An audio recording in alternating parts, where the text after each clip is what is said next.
அனைவருக்கும் வணக்கம். நான் Maheswari. Welcome to Tamil mom portfolio. நம்ம இந்த வீடியோவில் எஸ்பிஐ நெட் பேங்கிங்கில் ஏஎஸ்பிஏவை யூஸ் பண்ணி ஐபிஓ அப்ளை பண்ணுறதுக்கு எப்படி டிஃப்ரெண்ட் நேம் அண்ட் பேன் நம்பரை ரிஜிஸ்டர் பண்ணுறது அப்படின்ற டீட்டெயில்ஸை பார்க்கலாம். பிஃபோர் தட் ஒரு டவுட் கேட்டிருந்தாங்க. பல பேருக்கு இந்த டவுட் இருக்கிறது தான். ஒரு புரோக்கரோட நேமை சொல்லி, புரோக்கர் ஆஃபீஸோட நேமை சொல்லி அந்த ஆப்பில் இருந்து ஐபிஓ அப்ளை பண்ணணும் அப்படின்னா அலாட்டே ஆக மாட்டேங்குது அப்படின்ற மாதிரி சொல்லியிருந்தாங்க. ஆக்சுவலி ஐபிஓ அலாட் ஆகிறதுக்கும் புரோக்கருக்கும் எந்த ஒரு சம்பந்தமுமே கிடையாது. சப்போஸ் ஐபிஓ அலாட் ஆக மாட்டேங்குது அப்படின்ற ஒரு ரீசனுக்காக மட்டும் அந்த புரோக்கர்ட்ட இருந்து அந்த புரோக்கரோட டிமேட் அக்கௌண்ட் சேஞ்ச் பண்ணலாம், வேறு புரோக்கருக்கு போகலாம் அப்படின்னு நீங்கள் நினச்சிங்க அப்படின்னா அது தவறான விஷயம்தான். சப்போஸ் டிரான்சாக்ஷன் சார்ஜஸ்லாம் அதிகமாக இருக்குது அப்படின்னா மட்டும் நீங்கள் டிமேட் அக்கௌண்ட்டை சேஞ்ச் பண்ணிக்கோங்க.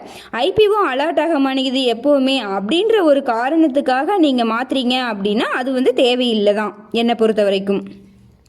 ஓகேங்க, இப்போ எஸ்பிஐ நெட் பேங்கிங்கில் எப்படி ரிஜிஸ்டர் பண்ணுறது அப்படின்றத பார்க்கலாம். இதுக்கு மெயினாக பார்த்தீங்கன்னா டிபிஐ, யாரோட நேமை பேன் நம்பரை நீங்கள் ரிஜிஸ்டர் பண்ணணுமோ அவங்களோட DP ID, client ID and PAN நம்பரை எடுத்து வச்சுக்கோங்க. நம்ம ஃபேமிலி மெம்பர்ஸோட டிமேட் அக்கௌண்ட்டை யூஸ் பண்ணி நம்மளே அவங்களுக்காக அப்ளை பண்ணலாம். நம்ம ஃபேமிலி மெம்பர்ஸ்க்கெல்லாம் டிமேட் அக்கௌண்ட் ஓப்பன் பண்ணி வச்சுக்கிட்டோம் அப்படின்னா நம்ம ஐபிஓ அப்ளை பண்ணுறப்ப அவங்களோட நேமையெல்லாம் யூஸ் பண்ணி ஐபிஓ அப்ளை பண்ணலாம். சப்போஸ் கிடைச்சிது அப்படின்னா லிஸ்டிங் கெயினப்போ சேல் பண்ணுறதுனாலும் சேல் பண்ணிக்கலாம். நம்மளோட பேங்க் அக்கௌண்ட்லேயே அமௌண்ட் இருந்தால் போதும் இதுக்கு. ஓகேங்க, எஸ்பிஐ நெட் பேங்கிங் லாகின் பண்ணிக்கோங்க. இ சர்வீசஸில் கீழே பார்த்தீங்கன்னா டிமேட் அண்ட் ஏஎஸ்பிஏன்னு இருக்கும். அதை கிளிக் பண்ணிக்கோங்க.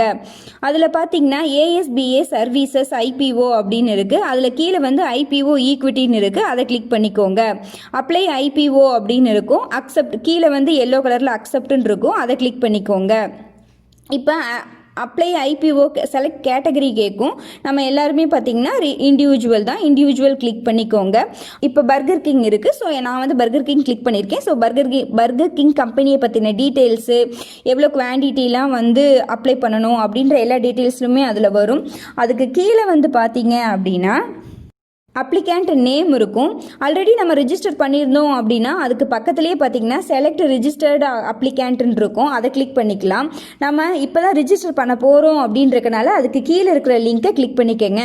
ஆட் ஐபிஓ அப்ளிகேண்ட் டீட்டெயில்ஸ் அப்படின்னு இருக்கும்.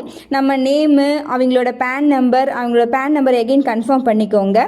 என்எஸ்டிஎல்ல கிளிக் பண்ணணும் அப்படின்னா ஃபர்ஸ்ட் ஸ்டார்டிங் ஐஎன் அப்படின்னு சொல்லிட்டு அவங்க கிளைண்ட் ஐடி ஸ்டார்ட் ஆகும். சிடிஎஸ்எல் அப்படின்றப்ப 8 டிஜிட் நம்பர் தான் இருக்கும். ஸோ டிபி ஐடியையும் கிளைண்ட் ஐடியும் சேர்த்துனது தான் beneficiary DP account number. So அதை டைப் பண்ணிக்கோங்க. கீழே நம்ம என்ன நிக்நேம் வச்சுக்கணுமோ அந்த நிக்நேம் என்டர் பண்ணிக்கோங்க. நாளைக்கு நம்ம செலக்ட் பண்ணுறப்ப இந்த நிக்நேம் மட்டும்தான் ஷோ ஆகும். சரிங்களா? கொடுத்துட்டு ஆட் கொடுத்துக்கோங்க. அவ்வளோதான், ஐபிஓ அப்ளிகேண்ட் ரிஜிஸ்டர் ஆகிடுச்சு. இப்போ நம்ம எகைன் முதல்ல போன மாதிரி நம்ம எகைன் அந்த ப்ராசஸ்லாம் பண்ணதுக்கப்புறம் கீழே செலக்ட் ரிஜிஸ்டர்டு அப்ளிகேண்ட்னு இருக்கு இல்லைங்களா, அதை கிளிக் பண்ணணும் அப்படின்னா நிக்நேம் செலக்ட் பண்ண சொல்லி ஒரு நியூ டேப் ஓப்பன் ஆகும். அந்த டேப்பில் நம்ம ஆல்ரெடி நம்ம 4 பேருக்கு அப்ளை பண்ணுறோம் அப்படின்னா 4 பேரையும் இது மாதிரி ரிஜிஸ்டர் பண்ணி வச்சுக்கணும்.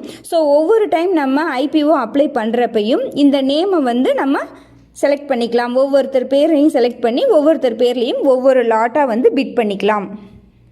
நிக்நேம் செலக்ட் பண்ணிவிட்டு கீழே நமக்கு எத்தனை குவான்டிட்டி வேணுமோ அதை செலக்ட் பண்ணிக்கிட்டு நம்ம சப்மிட் கொடுத்தோம் அப்படின்னா ஓடிபி கேட்கும். எகெயின் ஓடிபி நம்பரை என்டர் பண்ணி கன்ஃபார்ம் பண்ணிட்டோம் அப்படின்னா அந்த நம்ம ஐபிஓ அப்ளை பண்ண டீட்டெயில்ஸ் எல்லாமே இதில் வந்துடும். இப்போ இது பார்த்தீங்கன்னா நான் 2 o'clock மேலே தான் அப்ளை பண்ணியிருக்கனால நெக்ஸ்ட் ஒர்க்கிங் டே தான் எனக்கு இந்த ஐபிஓ அப்ளை பண்ணது கன்சிடர் பண்ணிக்கும். எஸ்பிஐயில் பார்த்தீங்கன்னா அப் டு 2 மணி வரைக்கும் தான் டைம் லிமிட்டு. சில புரோக்கர் ஆஃபீஸ்லலாம் பார்த்தீங்கன்னா 5 மணி வரைக்கும் டைம் லிமிட் கொடுத்துருப்பாங்க. ஸோ உங்களோட நெட் பேங்கிங்கில் என்ன டைம் லிமிட் அப்படின்னு பார்த்து அதுக்கு தகுந்த மாதிரி அன்னைக்குள்ளேயே அப்ளை பண்ணுறதுனாலும் பண்ணிக்கிங்க. சப்போஸ் லாஸ்ட் டே அப்ளை பண்ணுறீங்க அப்படின்னா அந்த டைமுக்குள்ளேயே அப்ளை பண்ணிக்கோங்க. அந்த டைமிங் நல்லா பார்த்துக்கோங்க. அவ்வளோதாங்க, சிம்பிள் ப்ராசஸ் தான். இது மாதிரி நம்ம டிஃப்ரெண்ட் நேம்ஸை ரிஜிஸ்டர் பண்ணி ஈஸியாக ஐபிஓ அப்ளை பண்ணிக்கலாம். இந்த வீடியோ உங்களுக்கு யூஸ்ஃபுல்லாக இருந்துச்சு அப்படின்னா லைக் பண்ணுங்கள், உங்கள் ஃப்ரெண்ட்ஸ்க்கும் ஷேர் பண்ணுங்கள், மறக்காமல் நம்ம சேனலை சப்ஸ்கிரைப் பண்ணுங்கள். நன்றி, வணக்கம்.